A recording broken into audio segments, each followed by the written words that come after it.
జై శ్రీరామ్. అందరికీ నమస్కారం. ఇప్పటికే నవరాత్రులు ప్రారంభమయ్యాయి. దసరా నవరాత్రుల్లో ప్రతి ఒక్కరూ అమ్మవారిని పూజిస్తారు. అమ్మవారిని పూజించడానికి పెద్దగా కష్టపడాల్సిన అవసరం లేదు. భక్తి శ్రద్ధలతో చిన్న చిన్న నియమాలు పాటిస్తూ అమ్మవారిని పూజిస్తే చాలు. మీకు మీ కుటుంబానికి అష్టైశ్వర్యాలు ఆయురారోగ్యాలు కలుగుతాయి. ఈ దసరా నవరాత్రుల్లో ఈ వీడియోలో చెప్పే విధంగా ఒకసారి అయినా ఇంట్లో పూజ చేసుకోండి. దుర్గమ్మ ఆశీర్వాదం తక్షణమే కలుగుతుంది. అంతటి శక్తి ఈ నవరాత్రులు పూజలకు ఉంటుంది. శక్తివంతమైన నవరాత్రి పూజా విధానం అలాగే పాటించాల్సిన నియమాల గురించి ఈ వీడియోలో తెలుసుకుందాం. ముందుగా ఈ వీడియోకి ఒక లైక్ కొట్టి మా ఛానల్ని సబ్స్క్రైబ్ చేసుకోండి. లైక్ కొట్టడం మాత్రం అసలు మర్చిపోకండి. అలాగే జై శ్రీరామ్ అని కామెంట్ చేయండి. సెప్టెంబర్ 22 నుండి అక్టోబర్ 2 వరకు దసరా నవరాత్రులు జరగబోతున్నాయి. ఈ 11 రోజులు పాటు శక్తి స్వరూపినైన దుర్గాదేవి తన భక్తుల పూజలను వీక్షిస్తూ, మనం సమర్పించే నైవేద్యాలను ఆరాధిస్తూ, మన కుటుంబంపై వరాలు వర్షాన్ని కురిపిస్తుంది. కాబట్టి ఇంతటి శక్తివంతమైన దసరా నవరాత్రుల్లో ప్రతి ఒక్కరూ దుర్గాదేవిని పూజించి అమ్మవారిని కరోనా కటాక్షాలను సులభంగా పొందండి. ఈ దసరా నవరాత్రుల్లో మీ ఇంటిని శుభ్రంగా ఉంచుకోవాలి. ప్రతిరోజు ఇంటిని శుభ్రం చేసుకుని ఇల్లంతా పసుపు నీళ్లు చిలకరించండి. మరి ముఖ్యంగా మీ ఇంటి గుమ్మం బయట పసుపుతో స్వస్తిక్ గుర్తును వేసుకోండి. స్వస్తిక్ గుర్తు దైవశక్తులను ఆకర్షిస్తుంది. కాబట్టి ఈ దసరా నవరాత్రుల్లో స్వస్తిక్ గుర్తును వేసుకుంటే మీ ఇంట్లోకి తక్షణమే దుర్గాదేవి అడుగుపెడుతుంది. ఇక ఇంట్లో పూజ చేసే ఆడవారు ప్రతిరోజు తల స్నానం చేయాల్సిన పనిలేదు. కానీ పాపిటిలో కుంకుమ బొట్టు పెట్టుకొని కాళ్లకు పసుపు రాసుకొని అమ్మవారిని పూజించాలి. ఈ నవరాత్రుల్లో ఒక్కో రోజుకు ఒక్కో విశిష్టత ఉంటుంది. అమ్మవారిని వివిధ రకాల అలంకారాలతో అలాగే రకరకాల నైవేద్యాలతో పూజిస్తారు. అయితే ఇంట్లో పూజ చేసుకునే ఆడవారు దుర్గాదేవి చిత్రపటాన్ని మీ పూజ గదిలో పెట్టుకొని, ఎరుపు రంగు పుష్పాలతో అమ్మవారిని అలంకరించి దీపం కుందుల్లో 5 ఒత్తులు వేసి ఆవు నెయ్యితో దీపారాధన చేసి అరటి పడ్లులను నైవేద్యంగా సమర్పించి, దుర్గమ్మ ఆశీర్వాదం ఖచ్చితంగా కలుగుతుంది. దుర్గాదేవి చిత్రపటం పూజ గదిలో లేకపోతే పసుపుతో అమ్మవారి రూపును తయారు చేసి దుర్గాదేవిలా పూజించవచ్చు. మీకున్న స్తోమతను బట్టి ప్రతినిత్యం అమ్మవారిని స్మరించుకుంటూ భక్తిశ్రద్ధలతో పూజ చేసుకోండి. వెండి కుందుల్లో కానీ ఇత్తడి కుందుల్లో కానీ మట్టి ప్రమిదల్లో కానీ దీపారాధన చేస్తే కోటి జన్మల పుణ్య ఫలితం కలుగుతుంది. ఇక దీపారాధన చేసే కుందులకు తప్పనిసరిగా కుంకుమ బొట్లు పెట్టి దీపం వెలిగించాలి. అలాగే దీపం ప్రమిద కింద తమలపాకు పెట్టాలి. వెలుగుతున్న దీపం నుండి నూనె చుక్కలు కింద పడకూడదు. ఇక దీపం కొండెక్కకుండా జాగ్రత్త పడాలి. ముఖ్యంగా ఈ నవరాత్రి సమయంలో అమ్మవారికి ఎంతో ఇష్టమైన మందార పూలు, గులాబీ పూలు అలాగే కలువు పుష్పాలతో పూజిస్తే మీ ఇంటికి ఉన్న డబ్బు సమస్యలన్నీ తీరిపోయి ఐశ్వర్యం కలిసొస్తుంది. అదే విధంగా ఈ నవరాత్రుల్లో పూజలో అమ్మవారికి తప్పనిసరిగా తాంబూలం సమర్పించాలి. ప్రతిరోజు దీపారాధన చేయటం కుదరకపోయినా ఉదయం స్నానం చేసిన తర్వాత దుర్గాదేవికి నమస్కారం చేసుకొని ఓం దుర్గాదేవియే నమః అనే మంత్రాన్ని చదువుకోండి. ఈ మంత్రానికి అత్యంత దైవ శక్తి ఉంటుంది. ముఖ్యంగా ఈ దసరా నవరాత్రుల్లో ప్రతిరోజు దుర్గాదేవి మంత్రాన్ని చదివితే సకల శుభాలు కలుగుతాయి.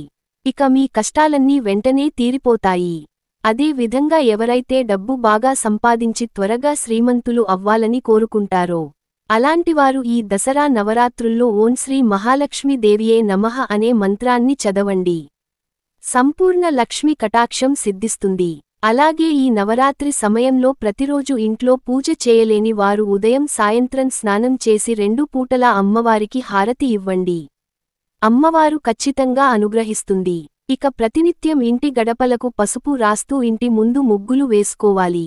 అయితే బియ్యం పిండితో ముగ్గులు వేస్తే అమ్మవారి చల్లని చూపు మీ ఇంటిపై పడుతుంది. అయితే మనలో చాలామంది ముగ్గు పైన పసుపు కుంకుమలు వేస్తారు. ముగ్గు పైన వేసే పసుపు కుంకుమను పొరపాటున కూడా తొక్కకూడదు. ఇంటి గుమ్మానికి తప్పనిసరిగా మామిడి తోరణాలు కట్టాలి. అలాగే బంతిపూలతో అలంకరించాలి.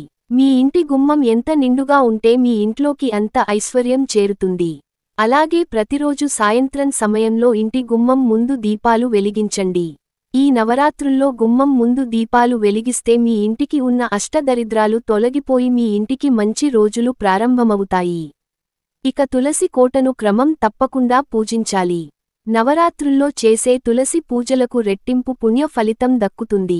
ముఖ్యంగా ప్రతిరోజు సాయంత్రం సమయంలో తులసి కోటలో దీపారాధన చేయండి. అలాగే తులసి కోటకు ప్రదక్షిణాలు చేస్తే లక్ష్మీనారాయణ ఆశీర్వాదం కలుగుతుంది. అదేవిధంగా అమ్మవారికి కుంకుమార్చన చేస్తే ఎంతటి సమస్య అయినా వెంటనే తీరిపోతుంది. మీ పూజ గదిలో అమ్మవారి విగ్రహం ఉంటే ప్రతిరోజు పాలతో అభిషేకం చేయండి. చాలా మంచి జరుగుతుంది.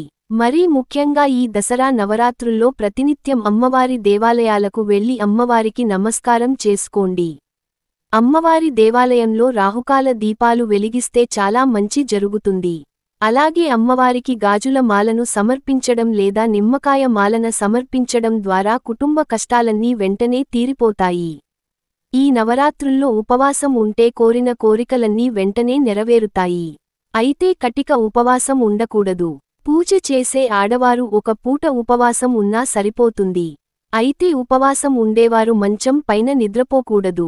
అలాగే ఉపవాసం ఉండేవారు పగటిపూట నిద్రపోకూడదు. ఈ దేవి నవరాత్రుల్లో ఇంటి ఇల్లాలు నిండుగా అలంకరించుకొని చిరునవ్వుతో ఉండాలి. అప్పుడే మీ ఇంటిపై అమ్మవారి అనుగ్రహం ఉంటుంది. ముఖ్యంగా ఈ దేవి నవరాత్రులలో పేదలకు ఆహారాన్ని దానం చేస్తే అత్యంత పుణ్యకార్యంగా భావిస్తారు. కాబట్టి అవసరమైన వారికి ఆహారం దానం చేయడం లేదా డబ్బు దానం చేయడం వల్ల అమ్మవారి అనుగ్రహం లభిస్తుందని నమ్మకం. ఈ నవరాత్రులు 11 రోజులు తామసిక ఆహారాన్ని తినకూడదు. అంటే మాంసాహారం, ఉల్లిపాయ వెల్లుల్లికి దూరంగా ఉండాలి. అలాగే బయట వండిన ఆహారాన్ని తినకూడదు. ముఖ్యంగా ఈ నవరాత్రుల్లో తోలుతో చేసిన వస్తువులు అసలు ఉపయోగించకూడదు. తోలుతో చేసిన బెల్టులు, పర్సులు అలాగే తోలు చెప్పులను ఎట్టి పరిస్థితుల్లోనూ ఉపయోగించకూడదు. అదేవిధంగా ఈ నవరాత్రులు పూర్తయ్యే వరకు జుట్టు కత్తిరించడం, గోర్లు కత్తిరించడం అలాగే క్షవరం చేయించుకోవడం చేయకూడదు. ఈ 11 రోజుల్లో నల్లటి వస్త్రాలను కూడా ధరించకూడదు. మన హిందూ ధర్మశాస్త్రాల ప్రకారం ఈ నవరాత్రుల్లో వెండి వస్తువులనుకుంటే అఖండ రాజయోగం కలుగుతుంది. ముఖ్యంగా వెండి నాణ్యం కొని మీ పూజ గదిలో పెట్టుకుంటే ఇక మీ ఇల్లంతా కనక వర్షంతో నిండిపోతుంది. అయితే వెండి వస్తువులు కొనలేని వారు లక్ష్మీదేవి చిత్రపటాన్ని తెచ్చుకొని మీ పూజ గదిలో పెట్టుకోండి. తద్వారా లక్ష్మీ కటాక్షం కలుగుతుంది. అయితే విశేషంగా ఈ నవరాత్రి పూజలో పూజ గదిలో కలశాన్ని ప్రతిష్ఠించి దుర్గాదేవిని పూజిస్తే చాలా మంచి జరుగుతుంది. అయితే పూజ గదిలో కలశం పెట్టలేని వారు ఒక రాగి చెంబులో నీళ్లు పోసి మీ పూజ గదిలో ఈశాన్యంలో పెట్టుకోండి. ప్రతిరోజు కొత్త నీటిని మారుస్తూ పూజ గదిలో పెట్టుకోండి. మీ కుటుంబానికి సకల శుభాలు చేకూరుతాయి. ఎవరింట్లో అయితే దరిద్ర దేవత ఉంటుందో అలాంటి ఇళ్లలో ఎల్లప్పుడూ కష్టాలు ఏర్పడతాయి. కాబట్టి ఈ నవరాత్రి సమయంలో ప్రతిరోజూ సాయంత్రం పూట కర్పూరం పైన లవంగాన్ని పెట్టి మీ ఇల్లంతా కర్పూరం పొగను వేయండి. మీ ఇంట్లో ఉన్న దరిద్ర దేవత బయటకు వెళ్ళిపోయి మీ ఇంట్లోకి మంచి రోజులు ప్రారంభమవుతాయి. మీ భర్త సంపాదన విపరీతంగా పెరిగి మీ ఇంటి ఆదాయం వృద్ధి చెందాలంటే ఈ నవరాత్రి సమయంలో 2 తమలపాకులు అలాగే 2 లవంగాలను ఒక పసుపు రంగు వస్త్రంలో కట్టి మీ పూజ గదిలో పెట్టుకోండి. దసరా పండుగ రోజున సాయంత్రం సమయంలో ఈ తమలపాకులను అలాగే లవంగాలను తీసి ఎవరు తిరగని ప్రదేశంలో పడేయండి. ఈ శక్తివంతమైన పరిహారాన్ని పాటిస్తే మీ ఇంటి ఆదాయం వృద్ధి చెందుతుంది. ముఖ్యంగా ఈ నవరాత్రులు ప్రతి ఒక్కరూ తప్పనిసరిగా దుర్గా సప్తశతిని పారాయణం చేయండి. ఎన్నో శుభ ఫలితాలు కలుగుతాయి. ఈ విధంగా ఈ దసరా నవరాత్రుల్లో అమ్మవారిని నిష్టగా ఆరాధిస్తే మీ జీవితంలో అష్టైశ్వర్యాలు కలుగుతాయి. జై శ్రీరామ్.